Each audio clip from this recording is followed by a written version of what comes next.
आनन्दकन्दं प्रभुदेवचन्द्रं व्रजेश्वरूपेण पुरापिजातं प्रवेश्य प्राप्तं प्रियप्राणनाथं परेशपूरणं सततं नमामि। ब्रह्मप्रियाजा गरणाय जातः सर्वस्वपाता भवसिन्धुदाता अभिज्ञानदाता निजधर्मदाता दिनैकबन्धो शरणं प्रपद्ये। वन्दो सद्गुरुजनार्दनो करो शुभेकरां अशुभकरणमङ्गलकरां धरि श्रीदेवचन्द्रनि सोनां श्रीप्राणनाथ निजमूलपति श्रीमेराज सुनां तेज श्यामा जुगल को पल पल करो प्रणाम। मेरी भवमाधारो राधा नागरी श्याम तुम्हारी कृपा कटाक्ष से सुलभ हो निजधाम सुलभ हो। बोलो कृष्ण कन्हैया लाल की, निजानंद स्वामी की, प्राणनाथ प्यारे की, सदगुरु महाराज की, परमहंस महाराज की, तीनों धाम की, सुंदर साथ की प्रणाम।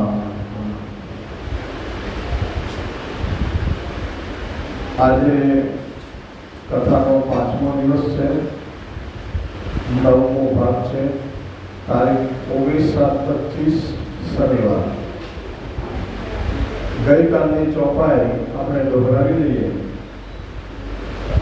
પ્રફુલ્લિત મના પોતે થયા, ઉઠી આવ્યા આસનમાં, જ્યાં ઘર છે પોતા કહું ત્યાં બેઠા દગા મન્ના, ત્યાં બેઠા દગા મન્ના।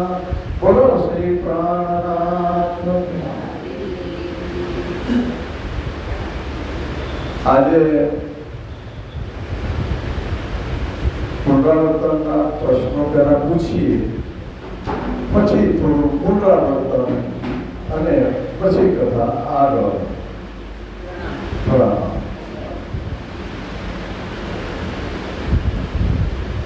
ગણેશ્રી દેવચંદ્રજીએ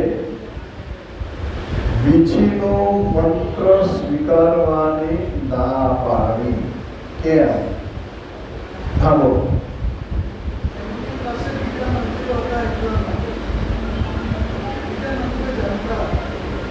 ચાલો ઠીક ઠીક બોલો।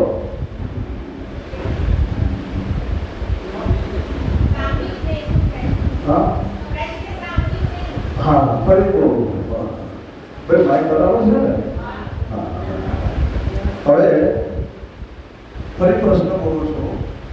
ધણીશ્રી દેવચંદ્રજીએ વીછીનો મંત્ર હરદાસજી આપવાનો કહ્યો, પણ એમણે સ્વીકારવાની ના પાડી, કેમ? હા બોલો। હા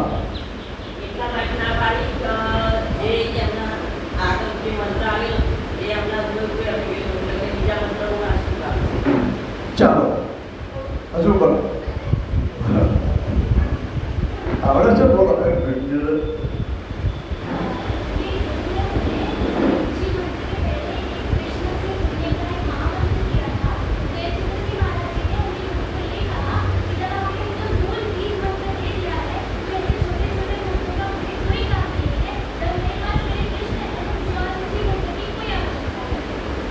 બરાબર છે. 2 માર્કમાંથી પોણા 2 માર્ક મળે. સહેજ હા બોલો. એમને એવું કીધું કે જે તમે મને મંત્ર આપો છો, જે એ મંત્ર અગર મારા એ મંત્ર જે છે ને એને મજબૂત હશે ને તો કોઈ પણ વસ્તુ એને સામે ચાલે નહીં. મારા જે આપેલું મંત્ર છે એ જે મજબૂત જે છે મારા, તો એને સામે કોઈ પણ મંત્ર ચાલે નહીં એમ હું એને માનું. હજી કંઈ ઉમેરવું છે? હા, મેદની પ્રસાદ ઉમેરશે નહીં? ચલો ઠીક છે, ઉમેરી લઈએ. બંનેના જવાબ નહીં પણ ત્રણેયના સાચા છે, પણ સહેજ સુધારો કરવાનો. હે ગુરુજી, તમે મને જે મંત્ર આપ્યો છે એ 184નું દુઃખ મટાડે એવો છે, તો પછી આ પીછીના મંત્રને લઈને હું શું કરું? ક્લિયર? ક્લિયર ને? હા, ચલો સરસ. આગળ. હરિદાસજીએ બાલમુકુંદજીની મૂર્તિ આપવાનો નિર્ણય હરિદાસજીએ કર્યો. કેમ? બહુ સહેલું છે આમ તો, પણ આપણા માટે અગત્યનું છે. જે બોલી જાય છે એ સિવાયના કોઈ ચાન્સ આપવો પડે. નગીનભાઈ બોલો.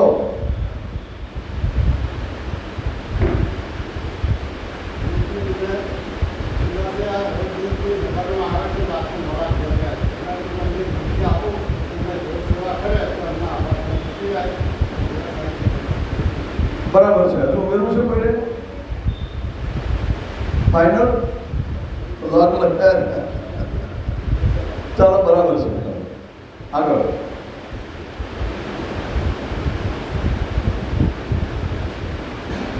લીલબાઈની સેવા ધણીશ્રી દેવચંદ્રજી કેમ લેતા નથી?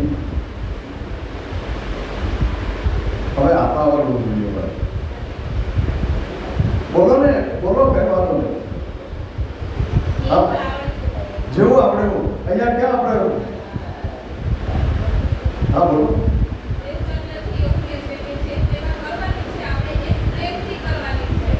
બરાબર. એક ભાવથી કરવાની, પ્રેમથી કરવાની છે.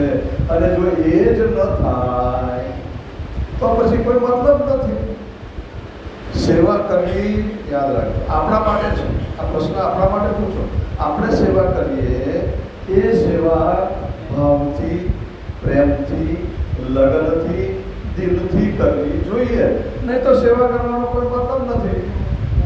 હડકાયું કૂતરું પાછળ પડ્યું હોય અને પછી આપણે દોટ મૂકીએ એ રીતે સેવા પૂજામાં આવડીવાળા એકડી મંદિરો મને મૂકીને ક્યાં ચાલ્યા. હું મારા શરૂઆતના તબક્કાની અંદર દર વખત કહું છું, મારી પોતાની વાત. શરૂઆતના તબક્કાની અંદર હું પોતે મંદિરની સેવા, હા ઘરની નહીં. જેવો બેસું પિતાંબર બધું પહેરી લીધું હોય, ફટાફટ બેસી જવાનું, કચરો પોતું કરી દેવાનું અને પછી રાજજીને પધરાવી દેવાના, શ્યામાજીને પધરાવી દેવાના, ચંદન ઘસવાનું. તે વખત તૈયાર ના મળે. ચંદન ઘસવાનું, સેવા પૂજા બોલવાની. 6 મિનિટમાં સેવા પૂજા પૂરી. આજે ખબર પડે છે કે સેવા કોને નહીં કહેવાય. પણ એ પગથિયું હતું મારું, પહેલું પગથિયું હતું. હું એટલા માટે કહું, છોકરા જેવી સેવા કરે ને એવી કરવા દો, પણ ફરજિયાત. ધીમે ધીમે ધીમે ધીમે ધીમે ધીમે એ એટલો સરસ મજાનો વિકાસ થશે ને કે આપણને આનંદ થશે. એટલે ઠીક છે, એટલા માટે પ્રશ્ન પૂછો. હવે બહુ પ્રશ્નો ન પૂછતા. વ્રજમાં કૃષ્ણજીની સાથે શું જમણ હોય છે? વનમાં કૃષ્ણજી જોડે દેવચંદ્રજી જાય છે ત્યારે શું જમે છે?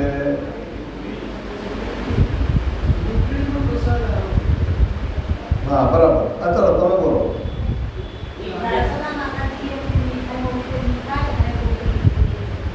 અડધું એવું કમ્પ્લીટ કર્યું. બરાબર છે, સરસ. છેલ્લો પ્રશ્ન ના હજુ એક પૂછીશ. કાનજી ભટ્ટ દેવચંદ્રજીના આવ્યા બાદ કથા શરૂ કરતા કેમ?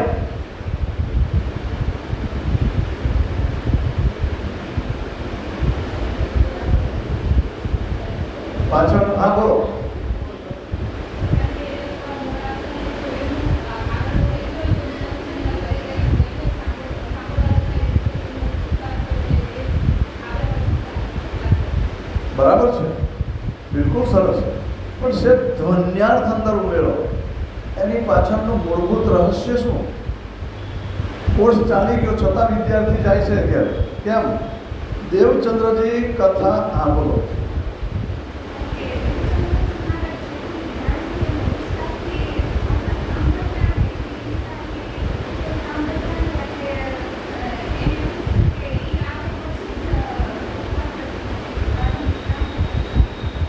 બરાબર. દેવચંદ્રજી દિલથી કથા સાંભળતા, સૌથી અગત્યનું. બરાબર છે, પરફેક્ટ.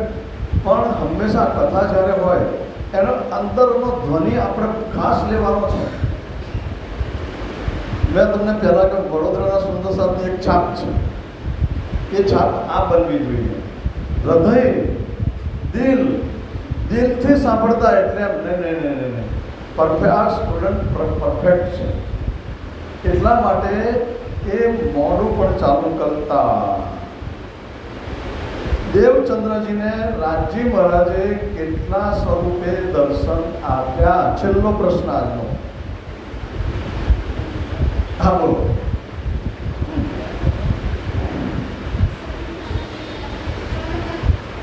માઇક છે એક મિનિટ બોલો. બોલશે ને?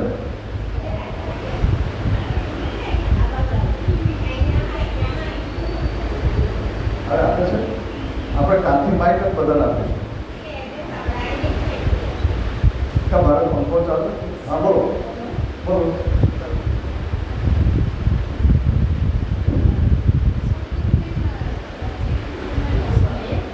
जो पहली बार ड्रोन में जा रहे थे बराबर, तब टैक्सी लेके रास्ता पार करवा दिए. दूसरी बार जब घर में बैठे और गुरु का प्रसाद लेके करने हाँ. हुआ. और तीसरी बार जो स्वयं करके બિલકુલ ध्यान में बैठा. સ્વયં દર્શન થયા. બહુ સરસ વાત છે. રાજી મહારાજે દર્શન આપ્યા, પણ ટેકનિકલી 3 વાર દર્શન આપ્યા. એ રાજી મહારાજ ક્યાંથી આવ્યા એ મેં કહેલું ગઈકાલે, પણ ચોખવટ કરી દઈએ. દેવચંદ્રજીના પ્રાગટ્યની સાથે સુંદરભાઈ શ્યામાજી આવે છે, રાજી મહારાજ પણ આવે છે. તો રાજી મહારાજે અંદરથી પ્રગટ થઈને દર્શન આપ્યા. જરૂર પડી ત્યાં મદદ કરી. એનું રહસ્ય પણ અત્યારે જોડે કહી દઈએ. રિવિઝનમાં આ કરવું પડે એટલા માટે. દેવચંદ્રજીને તે દિવસે વિશ્વાસ થયો, મને મુશ્કેલી પડશે તો મારી પાછળ છે, ચિંતા કરવાનું કોઈ કારણ નથી. આપણને નાની મોટી મુશ્કેલી પડી હોય અને કંઈક આકસ્મિક રીતે બચી જઈએ ત્યારે યાદ રાખો મારી પાછળ છે. બીજી વખતે ઘૂઘરી વખતે દર્શન આપ્યા અને તે વખતે કેવું બન્યું? દેવચંદ્રજીને એમ થયું મારે હવે આ મારો ધણી છે એ નક્કી છે અને મારે ભાગવતની કથા હવે સાંભળવી જોઈએ. પછી 15 દિવસ રાજજીના દર્શન થયા, કૃષ્ણજીના દર્શન થયા. 15 દિવસ પહેલાં તાવ આવે છે, આવેશ. ગઈકાલે એની બહુ છણાવટ કરેલી. જ્યારે કોઈ પણ શક્તિ, સાહિત્યનો શબ્દ સંસ્કૃત શક્તિપાત, શક્તિનો જ્યારે આવિર્ભાવ થાય ને ત્યારે શરીર એને ઝીલવા માટે કેપેબલ બનવું જોઈએ, ક્ષમતાવાળું બનવું જોઈએ. એટલે એ તાવ આવી જાય છે, ભયંકર તાવ. આમાં 2 વિષય છે પ્રબુદ્ધજનો વાળા કે દર્શન આપ્યા. કેટલાક લોકો એમ કહે છે કે અક્ષરની જાગૃત બુદ્ધિ આવે અને એમાં થોડું ડિફર થવું કે ના થવું અલગ વાત છે. પરમધામની જાગૃત બુદ્ધિ આવે બીજો વિષય છે. મને પરફેક્ટ પરમધામની જાગૃત બુદ્ધિ લાગે છે. કેમ કે જે 40 વર્ષની તપશ્ચર્યા છે એનું ફળ રાજી મહારાજ, બીજું કોઈ ના. અક્ષરની આપવાની ભાર છે અને અંદર તેજ, દર્શન, સમજ, જ્ઞાન આ બધું શરીરની અંદર અંગ્રેજી શબ્દોમાં એસ્ટાબ્લિશ થવા લાગ્યું, સ્થાયીકરણ થવા લાગ્યું. અને હા, અને પછી તો સ્વયં રાજ્યમાં કોઈ પણ વસ્તુ દર્શન આપે ને, ભલે 14 લોકનો દેવ હોય ને તો કોઈ પણ માણસ જીવી ન શકે. આ તો સાક્ષાત ધામના ધણી છે, એટલે 15 દિવસ પહેલા એમને તૈયાર કરી દીધું શરીર અને દર્શન આપે. હવે એક વિષય આમાં રિવિઝનમાં એવો પણ લેવો જોઈએ. ગઈકાલે એ વિષયમાં બરાબર ચર્ચા કરી, પણ તેમ છતાંય ધ્યાન ન રહે.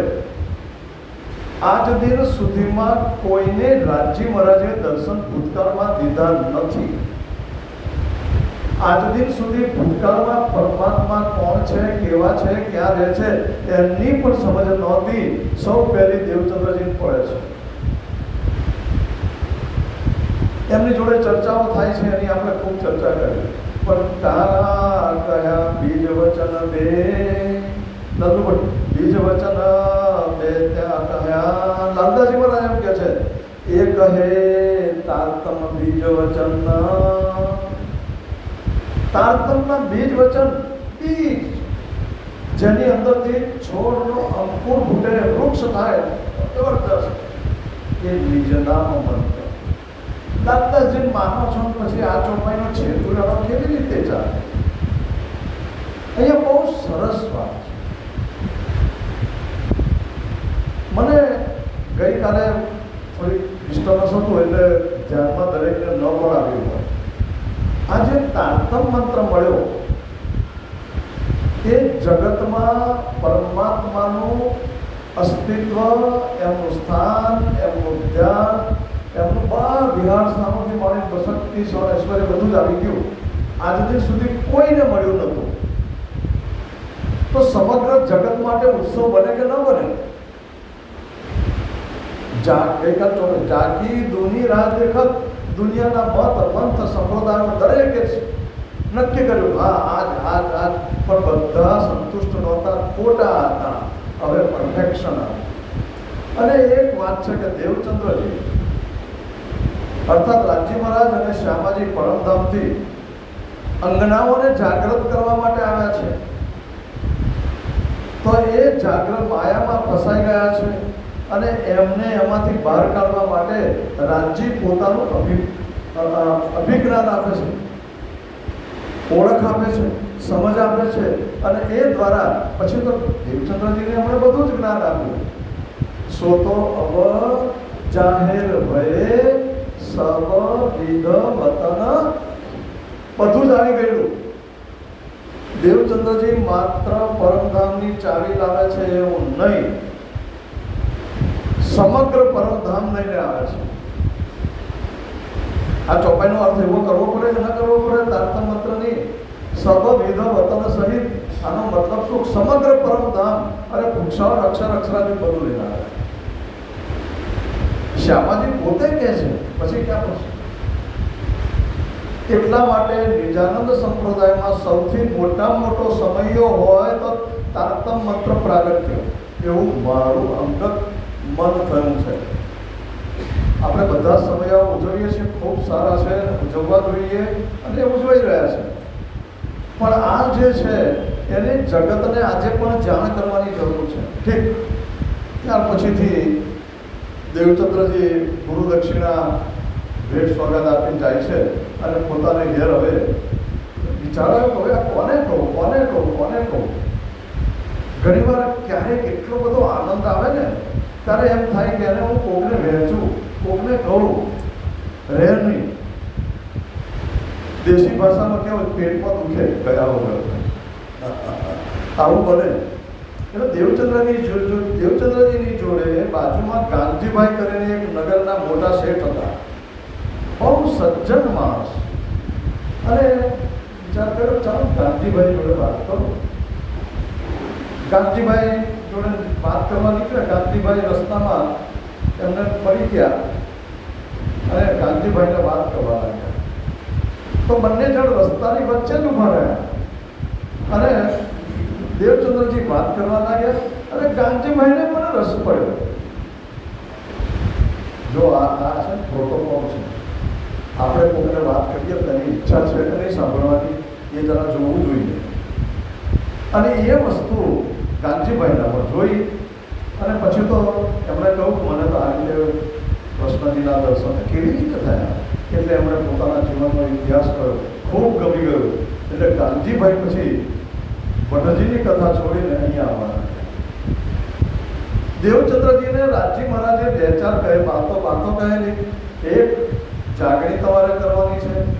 ત્યારે દેવચંદ્રજીએ પૂછ્યું, હું દેવચંદ્રજી શબ્દ વાપરીશ એટલે તમારે પેલું બધું સમજી લેવાનું. કોઈને એવું ના લાગો કે આ કેમ ના પેલો શબ્દ કેમ ના, શબ્દ જ આવે. જાગણી કરી તમારે પરમધામમાં બધાને લઈને આવવાનું.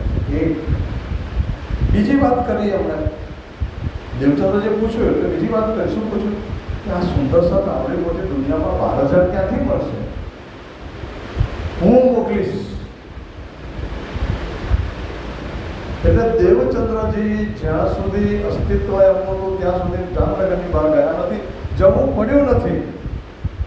ઘણા લોકો હવે એક આપણા સંપ્રદાયની મર્યાદા કહો, કથા જેટલી થશે એટલી વિવેચન બરાબર સાંભળજો. કેટલાક વિદ્વાન લોકો એવું કહે છે દેવચંદ્રજી જામનગરની બહાર નીકળ્યા હતા, 313 જગાડી, એ ઊંઘી ગઈ. નેગેટિવ એવર, નકારાત્મક વાત ક્યારેય ના કરવી જોઈએ. જો સંપ્રદાય વિશે પૂરી સમજ ના હોય ત્યારે ટીકાત્મક વાક્ય એ પણ આપણા હૃદયમાંથી ને હૃદય તો ઠીક, જીભ પરથી ના નીકળવું જોઈએ. દેવચંદ્રજીને રાજી મહારાજે કહ્યું હું મોકલીશ, પછી જવાની કોઈ જરૂર ખરી? હા, એક દેવચંદ્રજીએ કરેલું, અત્યારથી કહી દીધું કે આ સુંદર સાથ કોક મળી જાય એટલે ઓળખી જતા, આ છે પરમધામમાં, આ છે, અને પછી અંદર તારતમ મંત્ર આપતા. પણ આ તો બહુ ધીમું, અને ઉંમર એમની વધતી જાય એટલે બહુ દુઃખ થયું એમને કે હે ધામધણી, હે રાજી મહારાજ, આ જાગણી તો થતી નથી બરાબર, અને તમે કહો છો મોકલી આપીશ, હજુ તો આટલી જ આવી છે. એટલે એવા શું કરતા? પત્ર લખતા. રાજી મહારાજને પત્ર લખે.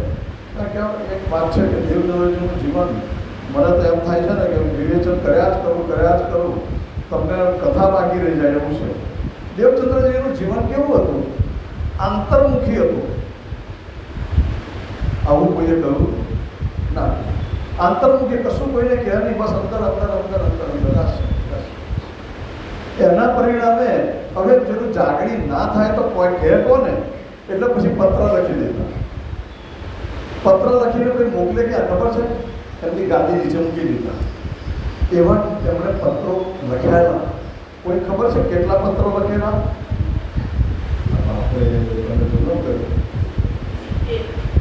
એક પૂછો. હા, તમે સાચા. સરસ, બહુ આજે બહુ ગમે મને, ખૂબ ગમે.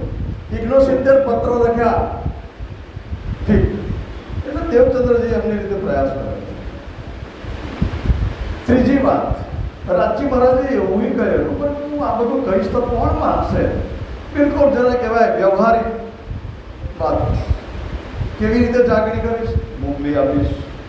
હવે વળી પાછું લોકો હું કહીશ તો માનશે, કારણ કે આખી દુનિયા તો દેવી દેવતાઓ મત કેટલા બધા છે, કેવી રીતે માનશે?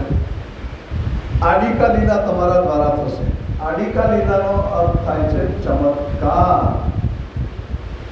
એમને એકલાને જ રાજી મહારાજે છૂટ આપી, બીજા કોઈ જ નહીં. સંપ્રદાયમાં બીજા કરતા હોય તો આ 3 વાત આ અગત્યની છે. અને દેવચંદ્રજી માટે 313ની વાત આવશે ત્યારે કરીશું. જાગી ગયા, ઊંઘી ગયા. આ રીતે દેવચંદ્રજી પ્રચાર પ્રસાર કરવા લાગ્યા. સૌથી પહેલા સુંદર સાથ કાનજીભાઈ બન્યા. એમને ગમી ગયું, એમની વાત ગમી ગઈ, અને પહેલા સુંદર સાથ બન્યા પરમધામના ધનભાઈની વાસના હતા. બોલો ધનભાઈ કી. આ ધનભાઈની વાસના. ત્યાર પછી જે ઘટના, હવે એક વધુ બીજી એક વસ્તુ કહી દઈએ. હું આગલે દિવસ વાર્તા કહીશ, બીજે દિવસે રહસ્ય કહીશ, એટલે તમને એકદમ ભાર ન પડે. દેવચંદ્રજીનો અવતાર છે બુદ્ધ અવતાર. શોધમાં બુદ્ધિ જેની, શોધ કરવા માટે. એમ પણ કહ્યું કે જ્યારે મહાન આત્માઓ, મહાન અંશી અવતારો, ચાહે આપણે પરશુરામ હોય કે રામ હોય, કૃષ્ણ હોય. પરશુરામ અંશાવતાર કહેવાય, રામ મર્યાદા પુરુષોત્તમ. એટલે એમના અવતાર પ્રમાણે મનુષ્યનો જન્મ લે ત્યારે મનુષ્ય જેવા જ કાર્યો કરે, તેમ છતાંય એને ઉપરવટના કાર્યો કરે.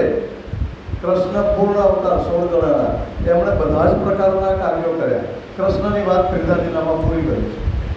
તો દેવચંદ્રજીનો જે અવતાર છે તો પૂર્ણ બ્રહ્મ પરમાત્માનો આ જગતને ઉત્પન્ન કરવા માટે એમનો ઈશારો હતો.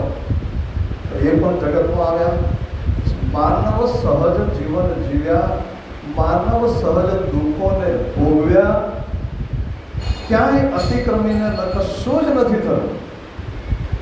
અને પછીથી રાજ્ય મહારાજ એમને પ્રસન્ન થયા. બુદ્ધાવતાર શબ્દ આવશે. આ બુદ્ધાવતાર શું? એમણે પોતાના જીવન દરમિયાન, જો રામચંદ્રજીની વાત પછી વચ્ચે આવી જશે. રામચંદ્રએ શું સ્થાપિત કર્યું? મર્યાદા પુરુષોત્તમ. શ્રેષ્ઠ પુત્ર કોને કહેવાય? શ્રેષ્ઠ પતિ કોને કહેવાય? શ્રેષ્ઠ ભાઈ કોને કહેવાય? દુશ્મન કોને કહેવાય? દુશ્મન જોડેનો વ્યવહાર કેવો? મિત્રો જોડેનો વ્યવહાર કેવો? મામકા હોય એમની જોડેનો વ્યવહાર કેવો? ઋષિ મુનિઓ જોડે વ્યવહાર કેવો? આ બધું રામ. એવી રીતે દેવચંદ્રજીનો જન્મ, બુદ્ધાવતાર, જગતના મત, પંથ, સંપ્રદાય, આ બધાનો સાર કાઢવો હતો. કારણ કે પ્રણામી ધર્મ એની ઉપર જવાનો હોય તો સાર તો બતાવવો જોઈએ ને. એ હરદ્વારમાં આપણે જોવા મળશે. અને છેવટે પછી સર્વોત્તમ તત્વ, ક્ષર અક્ષર પાર અક્ષરાતીત, એ આ બુદ્ધાવતારે પ્રસ્થાપિત કર્યું. એ પછીથી દેવચંદ્રજીના જીવન વિશેની માહિતી લગભગ તો મેં આપી દીધી છે. અહીંયા વિતકમાં દરેક વિતકકારોએ આ દેવચંદ્રજીની ઘટના પછી એમના જીવન વિશે લખ્યું છે. તો આમાં તો લગભગ બધી વાતો આવી ગઈ છે. તેમ છતાંય રાજજી મહારાજે 3 વાર દર્શન આપ્યા અને એમની જે નિષ્ઠા હતી એમની હતી, આ બધું કમ્પ્લીટ આપણે કરી દીધું. હવે દેવચંદ્રજીના પરિવાર વિશેની માહિતી. દેવચંદ્રજીનો પરિવાર કેવો? ઘણાને એમ થાય કે કથા આગળ ચાલે તો સારું, પરિવાર સાથે આપણે શું લેવા દેવા? આજનો જમાનો છે, યાદ રાખજો. કાકા ઊભા હોય ને તો આજના છોકરા શું કહે છે ખબર છે? આ મારા પપ્પાના ભાઈ છે, કહે છે કે નહીં? આ મારા પપ્પાની બહેન છે. ક્યારેય કાકા કે માસી કે મામા બોલવા માટે આજે છોકરાઓ ભૂલવા માંડ્યા છે. આ બધું ભૂલાઈ રહ્યું છે. પછી તો હવે તો એટલા બધા આપણે વધી ગયા, કોઈને કે કાકીને કાકી ના કહીએ, કોઈને કોઈ ના કહીએ. શું કહીએ? આંટી. અરે બાપરે, તમારી બધી થાય. આ દેશ એટલો ભાષાકીય રીતે પણ સમૃદ્ધ છે અને સંબંધોની દ્રષ્ટિએ પણ આપણો સમાજ એટલો સમૃદ્ધ છે કે ના પૂછો. કાકા કાકી, દાદા દાદી, નાના નાની, કોઈ ફુવા, સાસુ, વડસાસુ, પાટલા સાસુ. તમે જો કોઈ શબ્દ બાકી ના મળે તમને. અહીંયા જે સંબંધોની વાત કરીએ છીએ, ઠીક, તો આ આપણે જોવું જોઈએ, જાળવી રાખવું. બરાબર? પપ્પા, મમ્મી, હવે પિતાજી, માતાજી કહો, બરાબર, બા કહો, બાપુજી કહો, ત્યાં સુધી બરાબર છે. પણ પછી પપ્પા, મમ્મી અને એથી આગળ ડેડ ગયેલો બિલકુલ. અને મમ્મી કેવી? મોમ, મૂતરું. ભાઈ શું આ ચાલે છે? પરદેશની જે જરૂરિયાતવાળી સારી વસ્તુ આપણે શીખતા નથી, ખોટી વસ્તુ શીખીએ છીએ. કે હમણાં છેલ્લા 10-15 વર્ષથી મેં જોયું છે, એકબીજાને હાથ મિલાવતા, છોકરા હોય, છોકરી હોય. હવે વરને વધુ બે ઊભા હોય, વરનો ભાઈબંધ આવે, વરને હાથ મિલાવે, કન્યાને હાથ મિલાવે. હવે આ કોઈ અંતર રહ્યું ખરું? મને કહો જોઈએ. પછી પરિણામો શું આવે? હું કોઈ પુરુષની કે સ્ત્રીની નિંદા કરવા માંગતો નથી, પણ આ કલ્ચર ક્યાં જઈ રહ્યું છે? કેમ બે હાથ જોડવા કે વાંધો પડે છે? કોઈ તકલીફ છે? વધારે પ્રેમ હોય તો માથું નમાવો, એથી વધારે પ્રેમ હોય તો ચરણ સ્પર્શ કરો. પણ આ હાથ મિલાવવાવાળી વાત તો છે ને બહુ જ ખોટી છે. અમારા સ્કૂલમાં એક કાર્યક્રમ ચાલતો હતો. એક છોકરો 12મા ધોરણનો, હાયર સેકન્ડરી, એક છોકરો નેશનલ લેવલ ઉપર ગયો એક કોમ્પિટિશનમાં. એટલે અમે સ્કૂલવાળાએ સન્માન કર્યું, પુષ્પગુચ્છ. એ પુષ્પગુચ્છ એ છોકરાએ લઈને એક છોકરીના, અમારા બધાના દેખતા 1000ની સંખ્યા. આ કેટલા વર્ષ પહેલાંની વાત કહું છું? લગભગ 30 વર્ષ પહેલાંની વાત. કેટલું જમાનો કેવો હશે અને એણે કેવું વર્તન કર્યું. ત્યારે મને ખબર પડી કે કંઈક ગડબડ છે, કંઈક ગડબડ છે તરત જ. પછી હવે આજના છોકરાને તો એવું લાગે કે એમાં શું છે, તો એમાં જ છે. પછી સ્ટાફ અને મારો સ્વભાવ, મારો વ્યવહાર સ્કૂલમાં આવો ખબર જોઈએ, એટલે મને ખબર ના પડે. પછી શિક્ષકોને પૂછ્યું કે આવું જ છે કે છે. હવે પછી તપાસ કરતાં ખબર પડી કે વાત વધી ગયેલી છે. જ્ઞાતિની રસ્તે બંને જુદા હતા, શક્ય નહોતું, યોગ્ય નહોતું. જ્ઞાતિની દ્રષ્ટિ એટલે હું શક્ય નહોતું ને યોગ્ય નહોતું એમ હું બરાબર સમજપૂર્વક કહું છું. મને પેલી ઉછલી નીચલી જ્ઞાતિની વાત નથી કરતો. પછી હવે એ છોકરો અમારા સ્ટાફના શિક્ષકનો છે. મેં શિક્ષકને પૂછ્યું, ભાઈ આ તમને મંજૂર છે? મને કે ભજન થાકી ગયો, માનતો નથી. સારું ચાલો. છોકરાને બોલાવ્યો, એને સમજાવ્યું. છોકરીને બોલાવી, એને સમજાય. કેવી રીતે સમજાય એ મને ખબર છે, પણ બધું પાટા પર ગાડી ચડી ગઈ. 5 વર્ષ પછી એક હું સોનું ખરીદવાની દુકાનમાં, અલકાપુરીમાં છે ને મોટો કોઈ આપણે જ્વેલર છે કોઈ, એની દુકાનમાં અમારે કંઈક ખરીદી કરવા જાઉં. બહુ મોટો જ્વેલર નામ છે. હું ત્યાં ગયો અને ત્યાં મોંઘામાં મોંઘું જે વસ્તુ મળે, પેલા હાર આટલા જાડા એ સેક્શનમાં લાવો, જોઈએ તો ખરા ભાઈ, ખરીદીએ તો નહીં. ત્યાં એક છોકરીઓ હોય બધી વેચવા માટે. એક છોકરી મારી પાસે નીચે નમી, પગ પકડી પગે લાગી.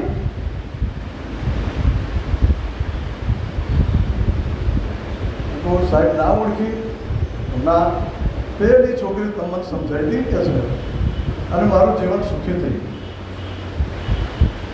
મારો કહેવાનો ઉદ્દેશ અત્યારે સંપૂર્ણ ખોટું ચાલે છે એવો આક્ષેપ નથી, પણ જો મા બાપ ધ્યાન ન રાખે, સંસ્કાર ના હોય તો પદભ્રષ્ટ થઈ શકે. એટલે માતા પિતા અને સગાવાલા બહુ અગત્યના છે. આવા ઘણા બધા કિસ્સાઓ મારા જીવનમાં મેં જોયેલા છે.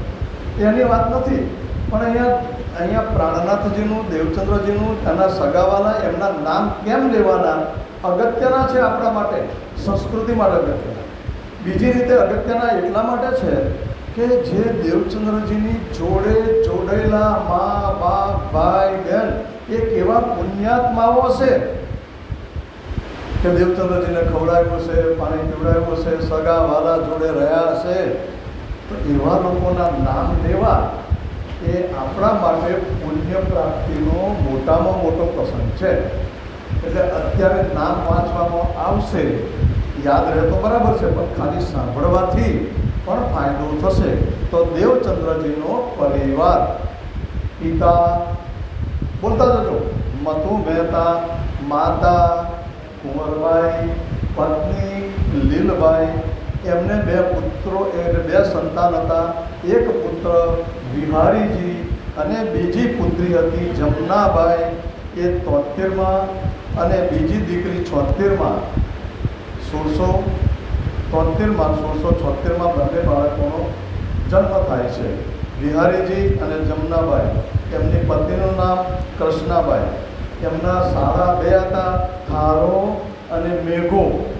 એ ભુજથી એમની જોડે આવ્યા. અને એમની પત્ની એક હતી ઠકુરાણી અને બીજા મેઘાની પત્ની હતી ભાઈતી. આ થારાના છોકરો હતો નાગજી અને નાગજીની પત્ની રંગબાઈ. આ દેવચંદ્રજીનો પરિવાર. હવે એક બીજો મજા આવે એવો છે કે એ જમાનામાં શાળા પણ જોડે રહેતા, ક્યારેક બહેનો પરણાવે બનેવીઓ પણ રહેતા. આવું જોયું છે તમે? કોઈ સાઉથનું પિક્ચર જુઓ છો? સાઉથનું પિક્ચર જુઓ છો? સાઉથના પિક્ચરમાં મળે બહેનને જવા જ ના દે સાસુ, બનેવીઓને નહીં આવે. ચાલો અહીં અમારી બહેનો નથી. ઠીક છે, પણ કહેવાનો મુદ્દો શાળાઓ રહેતા. જો આગળ આવશે પાછું હરિદાસજીનો પરિવાર. હરિદાસજી પછી પ્રણામી થઈ ગયેલા. તો હરિદાસજી જે હતા એમની પત્નીનું નામ છે હરિવંશ. આ બધાના નામ લેવા બહુ પુણ્યકારક છે. પુત્ર વૃંદાવન, એની પત્ની મૂળી ભદ્રેશ્વરની, ભદ્રેશ્વર એ બાજુ છે ગાજરમાં. ત્યાર પછીથી એમનો પુત્ર હતો નરહરી, એ સ્વામીજીની જોડે રહેતો. હવે આ ગાંધીભાઈ આવ્યા, સુંદરસાદ બન્યા. એનો પરિવાર આપણે નામ પણ કામમાં લાગશે અને નામ સાંભળવા જોઈએ. દેવચંદ્રજી એમને ત્યાં ઘણો સમય રહેલા, ત્યાં જ નિવાસ સ્થાન કરેલું. તો આ ગાંધીભાઈનો પરિવાર જે છે એમાં એમની પત્નીનું નામ છે ભાણબાઈ, માતાનું નામ છે ગંગાબાઈ. એમના 2 દીકરાઓ, એક શ્યામજી અને બીજો માનજી. હવે આ મોટો દીકરો શ્યામજી જે છે એ પ્રાણનાથજીના પરિવારમાં પરણેલો, એમની ભત્રીજી જોડે લગ્ન થયેલું અને એનું નામ હતું અજબાઈ. એમના કાકાના દીકરા એમના હરવંશ અને એમની આ દીકરી એ અજબાઈ છે. અને એને 2 બાળકો હતા, એક લાડ અને બીજી હરિવા. આ નામ સરસ. આ બંને નાની છોકરીઓ દેવચંદ્રજીના ખોળામાં રમતી. હવે શું કહેશો કહો જોઈએ? જેને સાક્ષાત ધામના ધણી કહીએ એમના ખોળામાં છોકરા ઉછર્યા હોય, કેટલી પવિત્રતા. ખ્યાલ આવે? એમના ભાઈ હતા, 3 ભાઈ હતા. એક ખેતાભાઈ, ગોવિંદજી અને પ્યારકો. લાલદાસજી મહારાજે નોંધ કરેલી છે. ખેતાભાઈ પ્રદેશમાં રહેતા, ગોવિંદજી ગાંગજીભાઈથી જુદા રહેતા. ત્યાર પછી એમની બહેન વાલબાઈ. વાલબાઈનું નામ તો બહુ પ્રસિદ્ધ છે. વાલબાઈ ગાંગજીભાઈને ત્યાં રહેતા, એમના બહેન હતા. અને એક સારો પણ રહેતો, ગણેશ, અને એની પત્ની ગોમતી. સારો આવ્યો ને બીજો. હવે પ્રાણનાથજી આવવાના છે તો એમનો પરિવાર જોઈ લઈએ એટલે ફરી પ્રશ્ન નહીં. એમના પિતાનું નામ કેશવરાય, એ દિવાન હતા. એમનું મૂળ ગામ કચ્છમાં કપૈયા ગામ આજે પણ છે અસ્તિત્વમાં.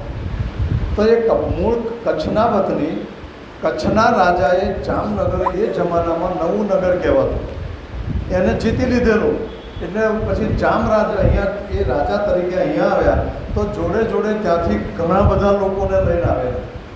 તો એડમિનિસ્ટ્રેશન માટે વિશ્વાસુ માણસ જોઈએ, અને એ વિશ્વાસુ માણસ તરીકે કેશવરાયના વંશજો અહીંયા આવેલા. જો હવે પરંપરા જો આપણી સારી હશે તો ગમે ત્યાંથી માણસ શોધીને તમને લઈ જશે. અત્યારે તો પરંપરા જેવું રહ્યું નથી. શું કરીએ? હવે છોકરાને ગમે છે તો કરી નાખ્યું, છોકરીને ગમે છે તો કરી નાખ્યું. હવે અહીં કઈ પરંપરા આવવાની? યાદ રાખજો, આ બહુ સહેલા વિષય નથી અને સરળ નથી. આપણે સરળ લઈ લઈએ છીએ. હવે છોકરો દુઃખી થાય એને શું કરવાનું? એના કરતાં મૂકન મગજ મારી, એકનો એક છોકરો છે, એકની એક છોકરી છે, હવે કશું કરી નાખે તો આપણે શું કરીએ? બોલ હવે હવે હવે આ બધું ક્યાં? ઠીક. તો એ જામનગર આવેલા એ કેશવરાય, અત્યારના સમયમાં જ્યારે વાત ચાલે છે ત્યારે કેશવરાય જામનગરના દિવાન હતા. એમની પત્નીનું નામ ધનબાઈ. બંને ખૂબ ધાર્મિક. કેશવરાય કશું જ ખોટું ન કરે, કારણ વગર કોઈને દંડ ન કરે. ધનબાઈ 24 કલાક કૃષ્ણ ભક્તિમાં ડૂબેલા રહે. જેના માતા પિતા હોય ને, પતિ પત્ની હોય, ધાર્મિક હોય ને, તો એના બાળકો હંમેશા સારા જ હોય. ઠીક. હવે એમના પુત્રો 7 હતા. શામળજી મોટો પુત્ર, શામળિયાભાઈ કહેવાય. ત્યાર પછી ચતુર્ભુજ, એની પત્નીનું નામ છે પદ્માવતી, ત્રીજા નંબરમાં ગોવિંદજી, ચોથા નંબરમાં ઉદ્ધવજી, એની પત્નીનું નામ ભાણભાઈ છે, વિતકોમાં નામ આપેલા છે. એટલે ગોવર્ધનભાઈ, એ ગોવર્ધનભાઈ છે એ બ્રહ્મસૃષ્ટિની ગુણવંતીબાઈની વાસના. અને છઠ્ઠો નંબર મિહિરરાજ, મહેરાજ એટલે પ્રાણનાથ.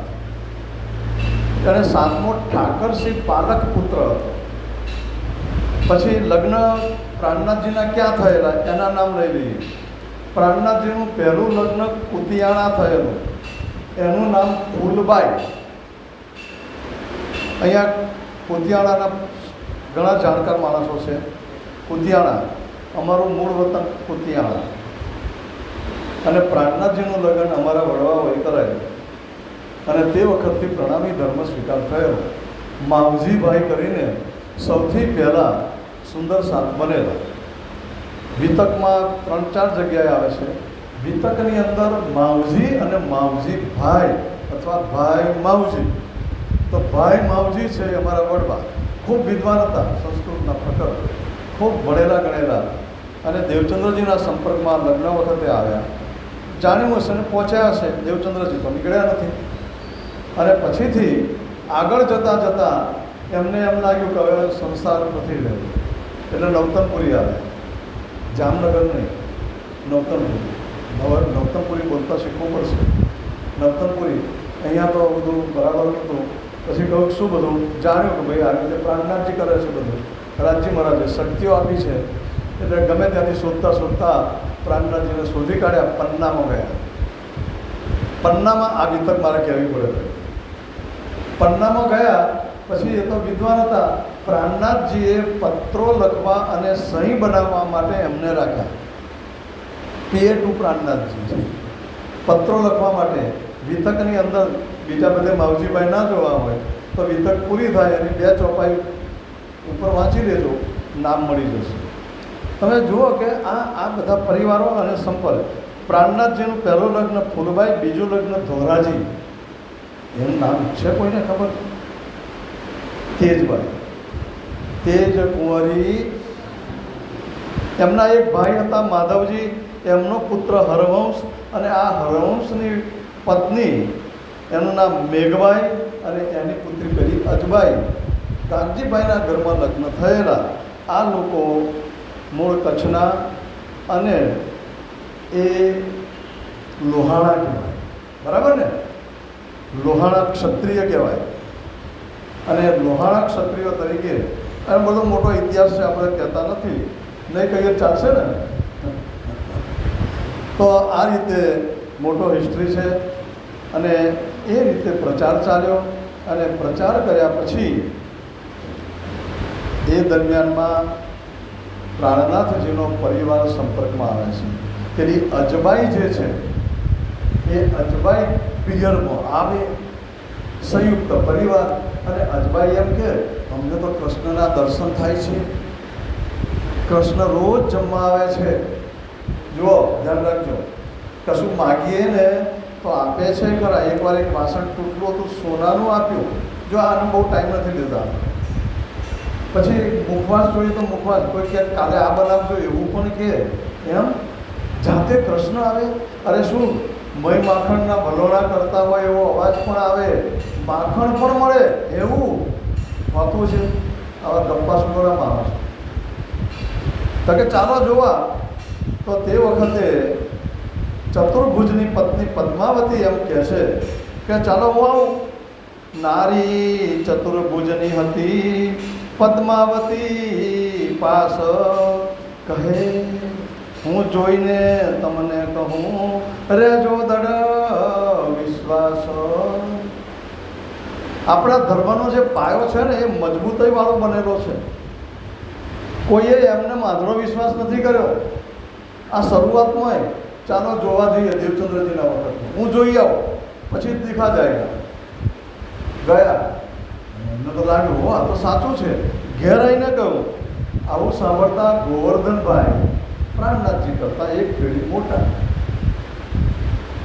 એટલે ગોવર્ધનભાઈ ગયા. એક બીજો વિષય મગજમાં આવી ગયો. પછી પહેલાં કહીએ આ 7 સંતાન 6 તો ખરા. તો આજના જમાનામાં નવાઈ લાગે. જો વિતક છે ભાઈ, આજની વિતક પણ લેવી પડે.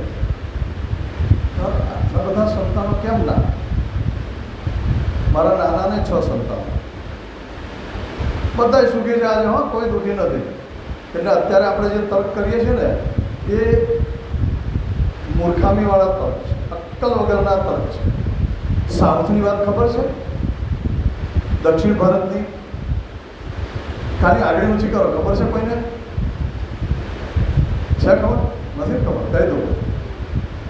સાઉથમાં સંતાનો જ્યારે થાય અને 8મું સંતાન થાય ને ત્યારે એનું નામ કૃષ્ણ પાડે. બોલો કૃષ્ણ કનૈયા જય કરો, મોઢેથી બોલો. ત્યાં લોકોની માન્યતા કેવી? 8મું સંતાન એટલે કૃષ્ણ. જગત સાઉથનું કોઈનું નામ કૃષ્ણ સાંભળો ને તો સમજી લેજો કે 8મો નંબર. એ સાઉથવાળા નહીં. તમારા મારા મગજમાં ઉતરે એવી વાત નથી, પણ આ છે. છેલ્લા 40-50 વર્ષથી મુસલમાન વિચારધારાવાળી સરકારે હિન્દુઓની વસ્તી ઘટાડવા માટે શરૂઆત કરી. સાયકોલોજીકલ એટેક કર્યો, મનોવૈજ્ઞાનિક હિન્દુઓ ઉપર આક્રમણ કર્યું, નિયમ કર્યો 2 કે 3, પછી 2 થી બસ, પછી 1 થી બીજું નહીં. આ સુધી આપણા તમામ લોકોની માનસિકતા બદલી કાઢી છે. યાદ રાખજો, હું વ્યાસપીઠ ઉપર બેઠેલો છું, ક્યાંય કોઈનો પ્રચાર કરતો નથી. હું સહેજ પણ જૂઠું બોલતો નથી. અત્યારે જૂઠું બોલી શકું નહીં. મારી ફરજમાં આવે છે કે મારે કોઈ પણ પ્રકારનો બોબેલ્સ પ્રચાર ન કરવો. બહુ જ ગંભીરતાપૂર્વક કહું છું કે આપણા લોકોના માનસ બદલી કાઢવામાં આવ્યા છે. અને હવે આપણે ઓછા બાળકો શું કરવાનું? કાંઈ જરૂર નથી, આમ નથી, તેમ નથી, ફલાણું નથી. હવે આજના જમાનાવાળાને તો શું ખબર પડે? યાદ રાખજો, કુટુંબને કુટુંબ તરીકે જાળવી રાખવું હોય,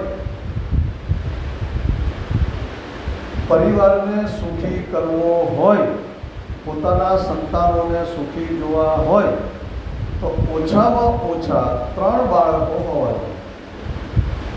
2ને ઝઘડો થાય તો ત્રીજું સમાધાન કરી આપે. તમને આ મારો તર્ક નથી, બહુ વિચારપૂર્વક કહેલી વાત છે. ઠીક, ધાર્યું ધર્યું છે, જેને જેમ ફાવે એમ. કારણ કે હું કહું એના કરતાં જે પેલી 50 વર્ષથી થયેલો એટેક મગજમાં પેસે, આપણા મગજમાં બધું બહુ પેસી ગયેલું છે, બહુ પેસી ગયેલું છે. જો શું પેસી ગયું છે? સૌથી પહેલાં જો હું તમને કહી દઉં, આપણા મગજમાં પેસી ગયું પહેલો શબ્દ હુકમનું સ્વરૂપ. કોને દર્શન આપ્યા કચ્છના રણમાં? હુકમના સ્વરૂપ. કેમ? રાજી મહારાજનું આજ્ઞાન સ્વરૂપ ના કહેવાય આ મુસલમાનનો શબ્દ વાપરવાનો?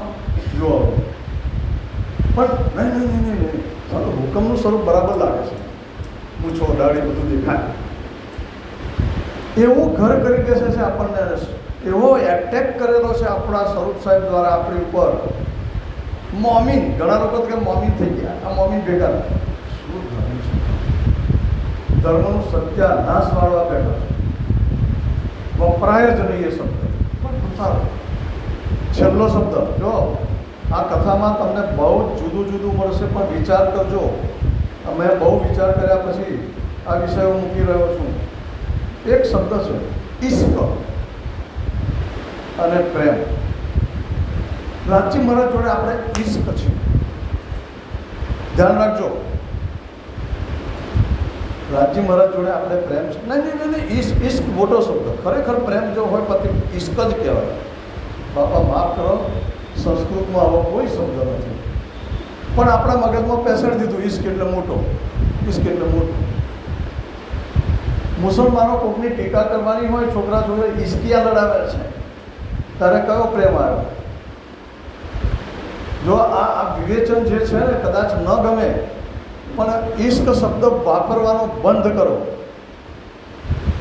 એક ચોથો શબ્દ છે ફરામોશી.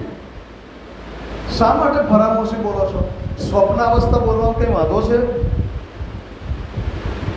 એટલે આપણી જે મનોવૃત્તિ છે, સાયકોલોજીકલ આપણા ઉપર એટેક થયા છે, મનોવૈજ્ઞાનિક આક્રમણો થયા છે અને એના પરિણામે સંપ્રદાયની પ્રતિષ્ઠાની દૂરધારી કરી રહ્યા છે.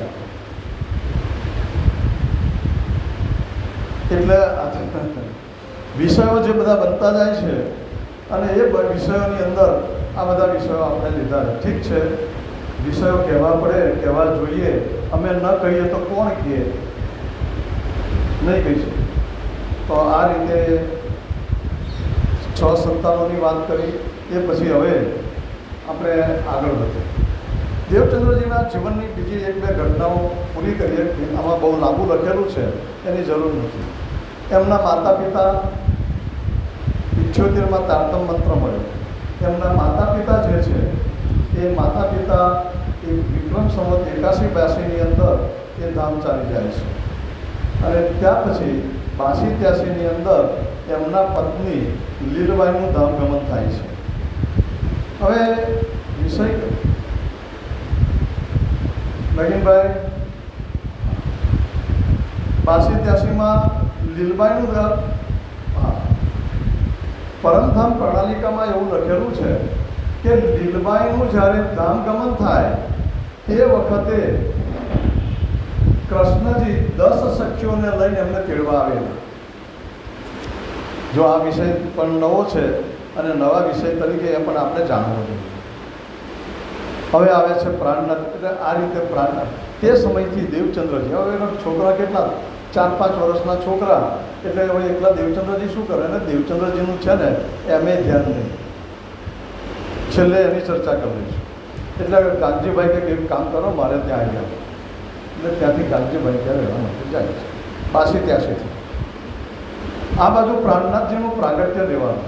આપણે જોયું કેશવરાય અને ધનબાઈ ખૂબ ધાર્મિક છે, સાચું કામ કરે છે, સાચી ભક્તિ છે અને શાસ્ત્રોની અંદર બુદ્ધજીનું વાહન, નિષ્કલંકી વાહન, શિવે શક્તિને કહ્યું, આ માહેશ્વર તંત્રમાં છે. 2 નારદ બ્રહ્મા વેદ, 3 ઉપનિષદમાં અર્થ લખ્યો વર્ણવે છે વેદ.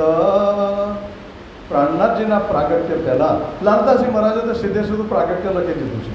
આમણે તો થોડીક શાસ્ત્રોની સાબિતી આપી છે અને લખે છે સંવત 1675 ચતુર્દશી રવિવાર ભાદરવા વદ પક્ષમાં અધર્યો પુરુષોત્તમ અવતાર. ધર્યો પુરુષોત્તમ અવતાર. બોલો શ્રી પ્રાણનાથ પ્યારે. ભાદરવા વદ 14 ચડતા પ્રહરે રવિવારે વિક્રમ સંવત 1675 પુરુષોત્તમ પ્રગટ્યારે ભજન ગાવાનું હતું. લાયા છો ભજન? હા, તો છેલ્લે ગઈ નાખજો. હવે અમારે ચાલવાનું, હમણાં રિસેસ પડે ત્યારે ગાજો. તો આ રીતે પ્રાણનાથજીનું પ્રાગટ્ય થાય છે. હવે આ એક શબ્દ માટે ઘણાને પ્રશ્ન છે. મહેરાજનું પ્રાગટ્ય થયું. મહેરાજ મહેરાજ મહેરાજ યાદ રાખજો. કોઈ પણ હોય, ખ્યાલ આવે છે, જે એનું વિશેષણ હોય, જે એની ઉપાધિ હોય. શુક્રવારે બોલવામાં પેટમાં દુખે, મને કંઈ સમજ નથી પડતી. ના ના, એ તો પાપ પંચભૌતિક શરીર છે એટલે મહેરાજ જ કહેવાય. એટલે અહીંયા મારી કથાની અંદર મહેરાજ શબ્દ આવશે બહુ ઓછા. પ્રાણનાથજી તરીકે જો હું વાપરીશ, કદાચ તમને ન ગમે તો મને માફ કરજો. ત્યાર પછીથી એમ કરતાં કરતાં થોડા સમય જાય છે. 1687નો સમય આવે છે. 1687ની અંદર 2-3 ઘટનાઓ અગત્યની બને છે. એમાં એક પ્રસંગ બન્યો, બહુ વિશિષ્ટ પ્રસંગ બન્યો. દરેક વિતકકારો એની નોંધ લે છે કે દેવચંદ્રજી 78ની અંદર પોતાની જાતે કથા કરવા લાગ્યા, લોકો આવવા લાગ્યા અને વ્રજરાસનું વર્ણન કરે. દેવચંદ્રજી કેવી રીતે પ્રચાર પ્રસાર કરતા એ આપણે આગળ જોઈશું. વ્રજનું ને રાસનું ને રાસ રમાઈને આનંદ મંગલ કરે અને એની એટલી બધી પ્રસિદ્ધિ થઈ ગઈ કે ન પૂછો વાત. હવે પ્રસિદ્ધિ થઈ ગઈ હોય તો પછી લોકોની ઈર્ષા આવે કે ના આવે?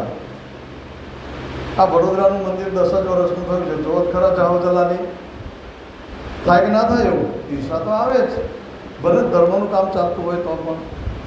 ઈર્ષા કોણ કરે? સગાવાળા જ કરે, બીજું કોણ કરવાનું? બીજા કોઈ કરે ઈર્ષા? ના કરે. કૂતરું જો કાશીએ જતું હોય ને, યાદ રાખજો, કૂતરું કાશીએ જાય ને તો કૂતરો જ રોકે કે કૂતરાએ નક્કી કર્યું મારે હવે કાશી જઈને દર્શન કરવા છે, ગંગા નદીમાં સ્નાન કરીને પવિત્ર થવું છે, અને મારે હવે બધું કંઈ કરવું નથી, ખોટું મારવું નથી, કરડવું નથી. બહુ પવિત્ર ભાવના લીધી અને પછી ફળિયાની બહાર નીકળ્યું. પણ ફળિયાની બહાર નીકળ્યું તું જવા દે કોઈ? ફરી વળે 5-10 રૂપિયા ભાઈ રહેવા દો યાત્રા કરવા જવું છે. એ રહેવા દો કેવી રીતે કે કૂતરા ખબર છે? પૂછડી દબાઈ દે. એમ કરતાં બીજું ફળિયું આવ્યું.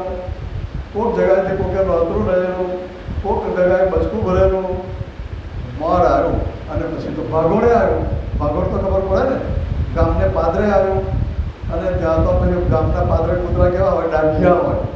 અને જે ફરી વળ્યા છે આવડના મોટા કૂતરા, પેલાને પોકેડી કાઢ્યું, યાત્રા કરી શક્યું. દેવચંદ્રજીની આ દશા થઈ.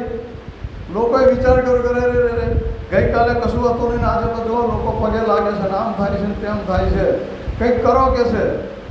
5-10 જણા ભેગા થયા. આવા વિચારવાળા ભેગા થાય. ગુજરાતીમાં શું કહેવાય છે મને ખબર છે, આમ તો કરો કહેશો નહીં? હા, એ તો સંસ્કૃત કયો, ગુજરાતી જોઈએ કહો. ચૌદશિયા બરાબર ને? 14 ભેગી થઈ. શું કરીશું? કારણ કે એક કામ કરીએ, રાજાના દરબારમાં જઈને ફરિયાદ કરીએ કે આને ત્યાં રાત્રે પુરુષો ભેગા થાય ને સ્ત્રીઓ ભેગા. 400 વર્ષ પહેલાંનો જમાનો કેટલો રૂઢિચુસ્ત હશે. બધે જ, ગુજરાતમાં હોય, સૌરાષ્ટ્રમાં હોય, ભારતના કોઈ પણ ભાગમાં આટલો તો ઘૂંટો તાળવાનો અને પછી રાસ રમે ને આ કરે, કેવું કરવાનું? તો કે આપણા જામ રાજા છે એમને ફરિયાદ કરો તો કહેવા કોણ જાય? કારણ કે એક કામ કરો ને, પોલીસ ઇન્સ્પેક્ટરને કહો. પોલીસ ઇન્સ્પેક્ટર એટલે કોટવાનને કહો કે છે. પણ કોટવાનને 2 જણા વાંચ્યું, ચાલો આપણે કહેવા જઈએ કે જામ રાજાના દરબારમાં આવું ચાલે, રાત્રે પુરુષો ભેગા થાય, સ્ત્રીઓ ભેગી થાય અને એ નાચગાન કરે. એટલે પોલીસવાળાને પછી ફોજદારને કહ્યું, પીએસઆઈ કહ્યું. પીએસઆઈ હોશિયાર, જો પોલીસ ખાતું બહુ હોશિયાર હોય, વખાણ કરું છું તમારા. એ તપાસ કરે, કોઈની વાત માની ના લે, પહેલાં તપાસ કરે આ સાચું છે કે ખોટું છે, આ ફરિયાદી છે કે તોમતદાર છે, પહેલાં તપાસ કરે. એટલે એને 2 પોલીસવાળાને કહ્યું, જાઓલા તપાસ કરી આવો શું છે. એટલે 2 જણને મોકલ્યા અને પેલા લોકો ચુગલખોર ચાડિયાઓ ગુજરાતી ભાષામાં કહીએ જતા રહ્યા ઘેર, ઓળખાણ પારખાણ વગર. પેલા 2 પોલીસવાળાઓ નીકળ્યા સાંજના સમયમાં અને નીકળ્યા તારે જો પેલા ચાડિયા બધું તો પેલો દીવો સળગે છે ને ત્યાં આગળ આ બધું થાય છે એવું. હા, તો 2 જણા ગયા અને પછી કહે છે દીવા સામી દરિયા ગળી કહે જુઓ બેઠક થઈ. એટલામાં તો પેલો જતો રહ્યો. પછી જોયું પેલા 2 જણાએ તો 2 દીવા દેખાયા. વામ દક્ષિણ વાટે ચડ્યા ત્યાં 2 દીપક દેખાય. કૂપદીઠો દક્ષિણ ભણી, એક જણાએ જમણા બાજુ કૂવો જોયો. એટલે આ 2 દીવા, તું આ બાજુ જા, હું આ બાજુ જાઉં, તપાસ જ કરવી છે. ગયા 2 જણા તો પેલો આખી રાત કૂવાની પાછળ ને પાછળ ગોળ ફર્યા. બીજો હતો એ ચાલતો આવ્યો દીવો, આ પકડ્યો, ધ્રોણ પહોંચી ગયો. સવાર થયું અને પૂછ્યું કે આ કયું ગામ છે? તો પેલા ભાઈનો પાણી ભરવા ગામની ભાગોળ આવે, કૂવા પહેલાં ગામની ભાગોળમાં કે ભાઈ આ તો ધ્રોણ છે, ભૈરા છે. પેલાને શરમ આવી ગઈ, અરે આ કઈ આવી ગયો. અને 2 જણાને એમ લાગ્યું ત્યારે ભેગા થયા ત્યારે કહેવા શું કહે ખબર છે? સરસ મજાની ચોપાઈ લખેલું બોલ, આપ કૃપાએ ઉગર્યા નહીં તો જાતું નામ. ખબર નહીં આપણા પૂર્વજન્મના પુણ્ય હશે બચ્યા, નહીં તો આપણું નામ જતું રહે એટલે આપણે મરી જાય. મળે તો એને મારીએ, બોલો પડે તેને ખબર પાડી દઈએ. દેવચંદ્રજીને આ ખબર પડી, આ તો ખોટું થયું. દેવચંદ્રજીએ વિચાર કર્યો નહીં, આ બરાબર નથી. તો દેવચંદ્રજી તે દિવસે વિક્રમ સંવત 1687 કારતક સુદ 13 તે દિવસે લોટો લઈને નીકળ્યા અને બગીચામાં જઈને ગયા. ત્યાં દાંતણ કર્યું, 2 ચીરી રોપી, ચીરી નાખી, એમાંથી 2 વૃક્ષ થયા, જે આજે પણ કહેવાય છે કે દેવચંદ્રજીએ ચીરી નાખેલા 2 સમીના વૃક્ષ છે. આવો અહીંયા નોંધ કરેલી છે. એટલે નવતનપુરીની સ્થાપના. ઠીક. બીજા નંબરમાં એટલે પહેલી ઘટના ચાડિયાવાળી બની, બીજી ઘટના દેવચંદ્રજીવાળી બની, ત્રીજી ઘટના ગોવર્ધનભાઈ દર્શન કરવા ગયા. અને જેવા દર્શન કરવા ગયા એવા દેવચંદ્રજીએ ઓળખી લીધા, આ તો ગુણવંતીબાઈની પરમધામની વાસના છે. સત્સંગ સાંભળ્યો, લાભા થઈને પડી. વિચાર કરવાનો. એટલે આ રીતે જો જોવા જઈએ તો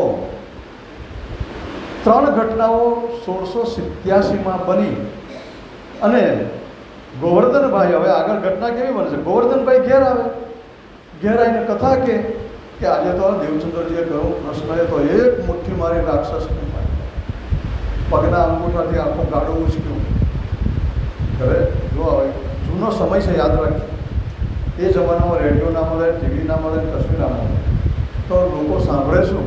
કથા સાંભળીને આવ્યા હોય તો ઘરમાં જે લોકોએ ના સાંભળ્યું હોય તો જેટલું યાદ રહ્યું હોય એટલું કયા કરે, સાંભળે. અત્યારે તમે જો ઘરમાં કહેવા બેસો ને આજની કથા તો છોકરા મામા એક આગળ નહીં હોય, 2 આગળ જઈને મંડી પડે, તમારું સાંભળે નહીં. આ પરિસ્થિતિ છે આજના જમાનામાં. તો તે વખત ગોવર્ધનભાઈ બધું કહે તો પેલો નાનો મહેરાજ સાંભળે અને એને રસ પડ્યો. જો દેવચંદ્રજી નાના હતા ત્યારથી એમની ઈચ્છા હતી કે આ તરફ જવાનું છે મારે, મનથી. એવી રીતે પ્રાણનાથજીને અહીંયા મનથી ઈચ્છા થઈ, અરે આવું બધું કહે છે, ચાલો મારે આવવું છે. એટલે માગસર મહિનો હતો અને માગસર મહિનાના ત્રીજથી 1687 ત્રીજથી ભાઈને કહ્યું, ભાઈ મને લઈ જાઓ ને, ભાઈ મને ના આવે, મારા ગુરુજી ના કહે ત્યાં સુધી ના લઈ જવાનું. અને હઠ કરીને છેવટે 9ના દિવસે એટલે 7 દિવસ પછી પાછળ પડ્યા. બસ હવે તો જવું જ છે. ગોવર્ધનભાઈનો હાથ પકડ્યો અને પકડ્યો એમણે, કોણે? મહેરાજે. અને પાછળ જવા લાગ્યા. કોઈ સિરિયલમાં ભૂલક પાછળ પડ્યા. હવે આ દેવચંદ્ર, હવે કેટલી વાર કેટલી વસ્તુઓ એટલી બધી અવાસ્તવિક લોકો બનાવી દે છે. દેવચંદ્રજીનું ઓરિજિનલ ઘર, પ્રાણનાથજીનું ઓરિજિનલ ઘર કયું છે કહેવાય છે? બેડી મંદિર. બેડી મંદિર અને કાંતિભાઈના ઘરમાંથી એટલું બધું અંતર નથી, ઘોડા ઉપર બેસી જવું પડે. પણ છતાંય ઠીક છે, કોઈક સિરિયલવાળાએ બનાવી દીધો ઘોડો, પાછળ પ્રાણનાથજી દોડાયા ગયા. ગોવર્ધનભાઈ ગયા અને બારણું બંધ કરી દીધું. મહેરાજ બહાર રહ્યા અને દે તનાધન 10 વર્ષ 12 વર્ષ 2 માસ 10 દિવસની ઉંમર, નાની ઉંમર. આજના છોકરા બહુ ડેવલપ થઈ ગયેલો છે, યાદ રાખજો. આ બીજી વાત, એ જમાનામાં આવું ડેવલપમેન્ટ નહીં. ખ્યાલ આવે છે? 5-7 વર્ષ બધી ચડવી ના પહેરી હોય એટલે આ છોકરું ના. અને અત્યારે પણ અમારો પૌત્ર આપણો નાનો હતો ને, ટીવીમાં જોઉં ને એટલે એવો 4 વર્ષનો કે મને, દાદા જો હવે હા પેલી બોલશે કે શું સમજવાનું. અને અત્યારનો તો જાણે મોબાઈલ શીખી આવે છે. એટલે પ્રાણનાથજી છે ને સમજ માપની બાળ બુદ્ધિ ગયા અને બારણા પેલા બંધ કર્યા ગોવર્ધનભાઈએ અને ધમાધમ પારમાં પછાડવા માંડ્યા. અહીંયા વિરામ આપીશું, 5 મિનિટ પછી બારણા ખોલાવડાવીશું. હા.